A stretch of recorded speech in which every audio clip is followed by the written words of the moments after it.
I was 16 when I discovered that my entire life was a lie.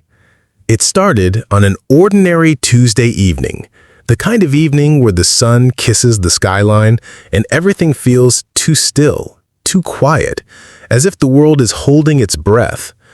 I was cleaning out the attic when I stumbled upon an old, dusty box labeled with a name I didn't recognize. Curious, I opened it. Inside were letters, dozens of them, all addressed to me, but not from anyone I knew. Each letter started with the same haunting line, "My dearest daughter, I'm sorry I had to let you go." I froze. Daughter? Let me go? For as long as I remembered, it had just been me and my father. My mother, I was told, died during childbirth, but these letters said otherwise. My hands trembled as I read on, each word clawing into my reality, threatening to shatter everything I believed about my life. The last letter ended with a name, Emily Carter, and an address in Seattle. I couldn't sleep that night. The words replayed in my head like a broken record. If this Emily Carter was my real mother, who was the man I called father? By morning, my mind was made up. I had to find her. I had to know the truth, even if it destroyed me. I took what little money I had, packed a bag, and boarded a bus to Seattle. Hours stretched into days. My heart was heavy, my mind racing with questions I wasn't ready to hear answers for. Seattle was gray and rainy when I arrived, as if the city itself mourned something I didn't understand yet.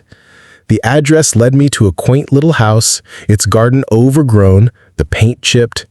I stood frozen at the date. What if she wasn't there? What if she didn't want to see me? But I'd come too far to turn back. I knocked. An older woman answered, her eyes cautious but kind. "Can I help you?" she asked. I swallowed hard. I think you're my mother." Her hand flew to her mouth, eyes wide in disbelief.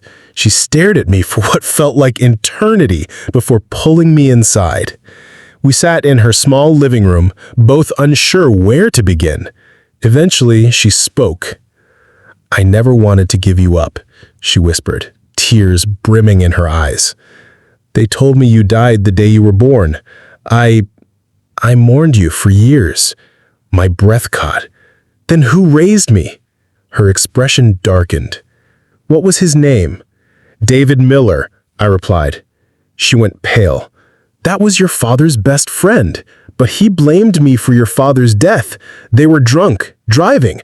I begged them not to go out that night. Your father, he didn't survive the crash. David did. He hated me for it. I guess he took you to punish me." I felt like the air had been sucked from the room.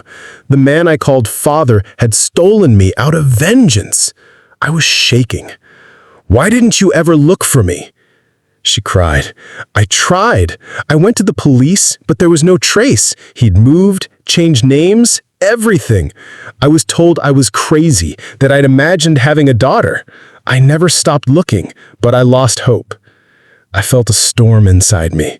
Rage, sadness, confusion. My life had been a lie, built on someone's hatred. But I had answers now. I stayed with Emily, my mother, for a while. She showed me photos of my real father, told me stories about their love, their struggles. For the first time, I saw where I truly came from. Yet there was still one thing left to do. I needed to confront the man who raised me. I returned home, my heart pounding with every step.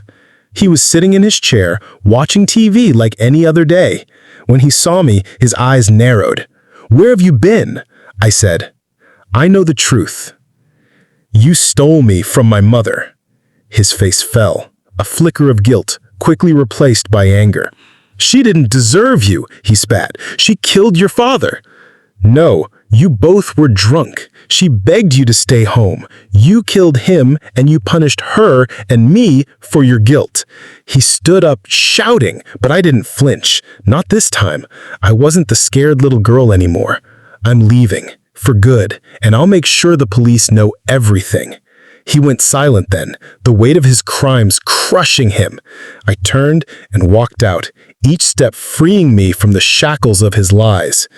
I returned to Seattle, to my mother, my real mother, and we started again. It wasn't easy.